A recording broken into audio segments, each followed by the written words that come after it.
Hilda Sábato, buen día, ¿cómo le va?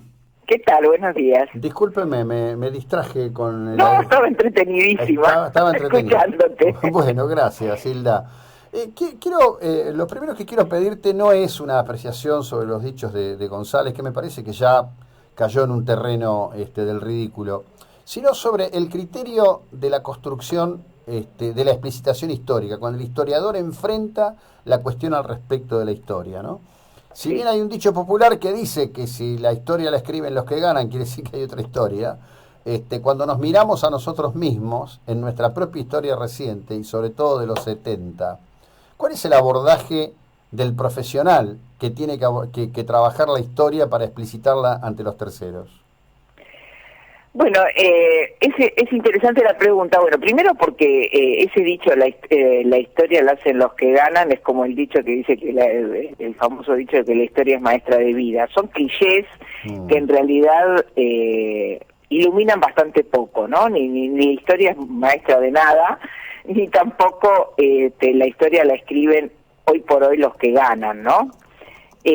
A no ser que uno, por supuesto siempre dependiendo de lo que se llama historia, ¿no? Porque historia tiene dos significados, y esto es lo curioso. Historia es lo que pasó, o sea, uno dice, te cuenta mm, una historia y cuenta una historia, lo que pasó, se supone que pasó, un relato, algo que ocurrió realmente. Y la otra es lo que los historiadores hacemos, que es construir, efectivamente, reconstruir lo que pasó. Entonces la historia es las dos cosas, lo que pasó y la reconstrucción de lo que pasó.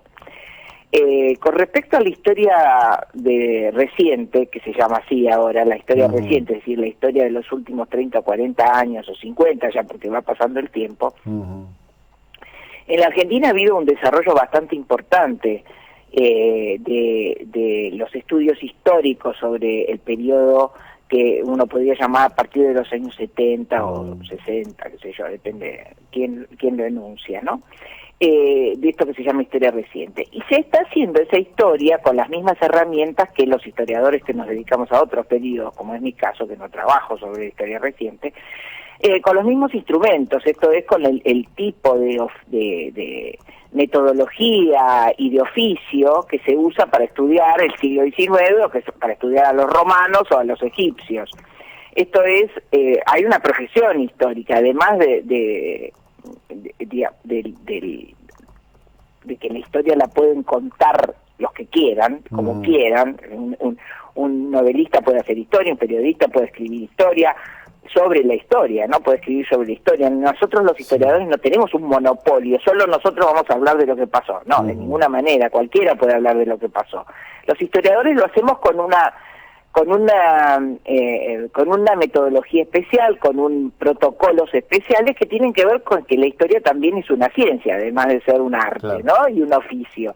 Es una ciencia. Si hay una serie de reglas con las cuales uno se dirige al pasado para estudiarlo, para tratar de reconstruirlo, suponiendo que hay una verdad, aunque por supuesto la verdad no existe, no se alcanza nunca, pero siempre la idea es que hay cosas que pasaron y que los historiadores lo que hacemos es reconstruir eso que pasó de la manera más verosímil posible, porque como digo, quién sabe qué pasó en realidad, ¿no?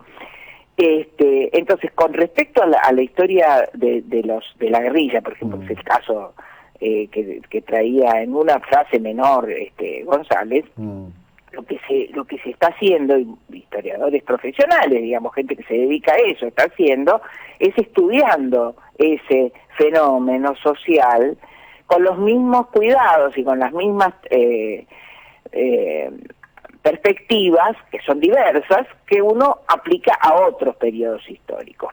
Es cierto que es difícil, porque cuando uno trabaja sobre historia reciente, y sobre todo sobre hechos que transcurrieron durante la vida del propio historiador, siempre es más difícil tener cierta distancia afectiva con los hechos para poder trabajarlos de manera que no esté directamente mm. influenciada por esa experiencia, ¿no? Claro.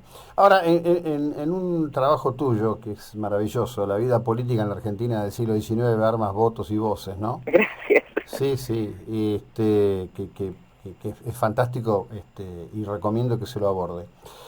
Hay un tema que a mí me apasiona, y es un tema que no encuentro material, pero lo que vos trabajaste me da un punto de apoyo.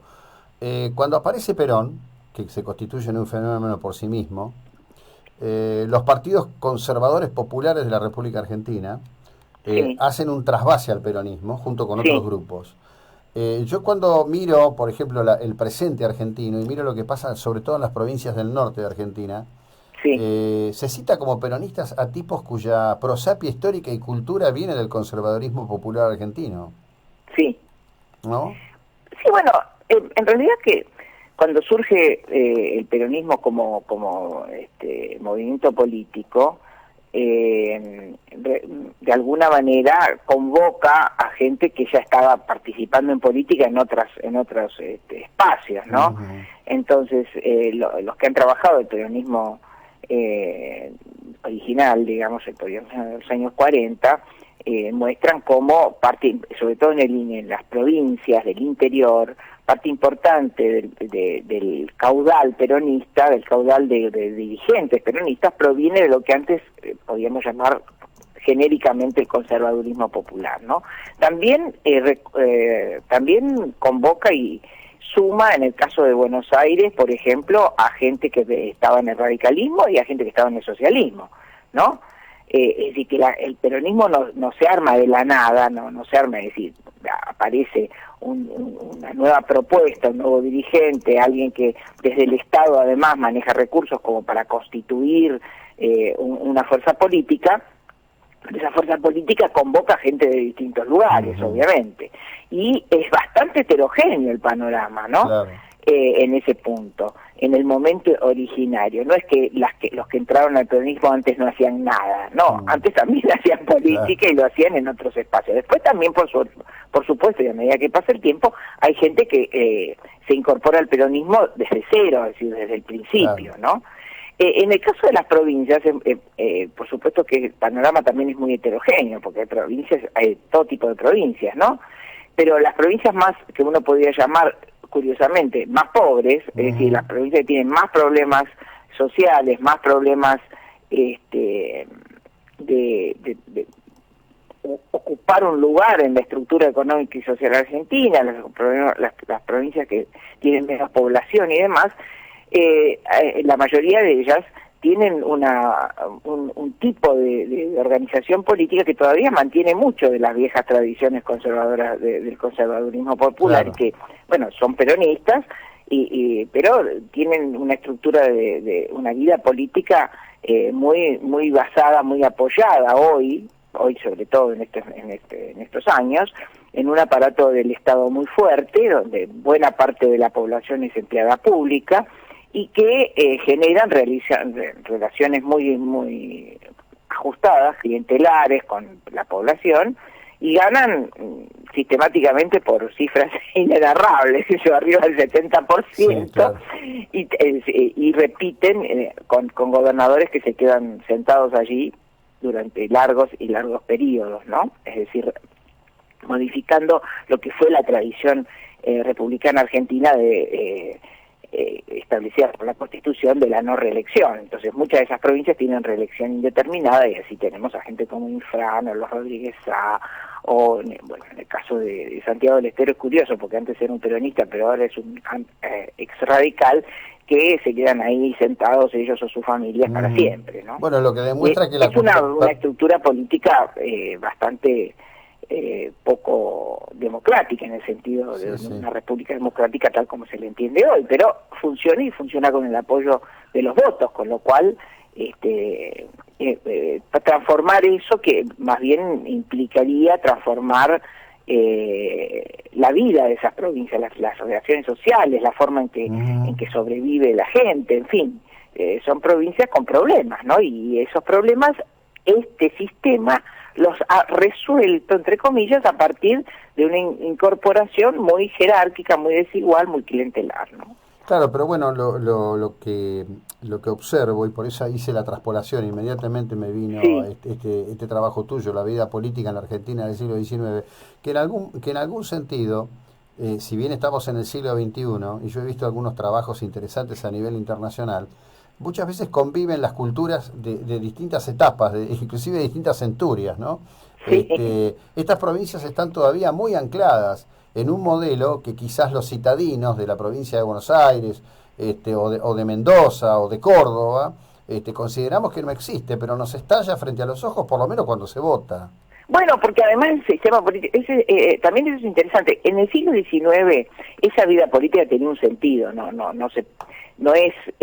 tenía un sentido y se relacionaba con las formas en que se construyó la política del siglo XIX. Pero pasó todo el siglo XX y uno esperaría que las cosas fueran un poco diferentes. Y ya estamos avanzando en el XXI, ¿no? El problema es que el sistema argentino, el sistema político argentino, a pesar de que siempre decimos que este es un país que donde Buenos Aires determina todo, donde la capital es el centro del mundo, etcétera, etcétera. Eso es cierto para algunas cosas, pero no para la vida política, ¿no? Claro. Porque la política es muy local en Argentina, es muy provincial. Las provincias tienen mucho peso en el organigrama político argentino. Lo tienen no solo porque, digamos, la Constitución les da un lugar lógico en un sistema federal como es el Senado, sino porque además tienen una sobrerepresentación en la Cámara de Diputados por cómo se calculan el número de diputados, pero además porque la dinámica interna de los partidos está vinculada a qué pasa con cada gobernador. Entonces cada provincia, que es un mundo político distinto al de al lado, digamos, a su vez tiene un peso muy grande en la dinámica de los partidos políticos, ¿no? Y bueno, y hacen eso es heredado del siglo XIX, sí y no, porque digamos, se construyó de una manera el sistema político, pero a lo largo del tiempo las modificaciones tendieron en realidad a congelar alguna de estos datos, ¿no? Y en otros casos a profundizarlo, porque efectivamente, dada la dificultad para definir, para las dificultades que tiene la provincia para construir algunas provincias, no todas, por supuesto, una autonomía económica que los hace muy dependientes de una estructura de empleo estatal, ¿no? Que en la vida política eso es bastante dañino. Bueno, otro día me gustaría seguir avanzando con esto, porque justamente yo creo que una de las razones de la inamovilidad de muchas cosas en la Argentina que se les suele atribuir a los ejecutivos de turno es el poder que este sistema ha mantenido en el Senado, que ha sido literalmente una valla que ha impedido todo cambio significativo de carácter jurídico en la Argentina, ¿no? Sí, lo que pasa es que, bueno, también esa es la paradoja, porque todos nos llenamos la boca con las necesidades de transformar el país, pero es un país muy conservador en sus prácticas políticas y en sus tradiciones. Incluso generalmente curiosamente los reclamos sociales son reclamos muchas veces, no todas, no quiero exagerar, pero muchas veces son reclamos que tienden a preservar privilegios, ¿no? Y que cualquier cambio, la sensación que uno tiene es que cualquier cambio que se quiere hacer, y yo lo viví eso en la universidad, que no es precisamente un ámbito donde precisamente un ámbito donde se supone que la gente tiene que tener la cabeza abierta, ¿no? Claro, sin embargo, cualquier cambio que se quería introducir en la vida universitaria, yo estuve muchos años en la Universidad de Buenos Aires, era respondido con alarma por todos los sectores, incluyendo los estudiantes, que se suponía que tenían que estar a la vanguardia de las transformaciones, y en realidad lo que querían era preservar el lugarcito que tenían, ¿no? Sí, sí. Eso es muy argentino. Si somos de la boca para afuera, queremos tirar abajo el mundo, y en las acciones concretas es muy difícil cualquier transformación, ¿no? Somos muy reformistas para los demás. Sí, tal cual, tal cual. Bueno, Hilda, gracias por la ilustración y el tiempo que nos has dedicado. No, por favor, en cualquier momento. Bueno, Hilda Sábato, historiadora extraordinaria, ¿no?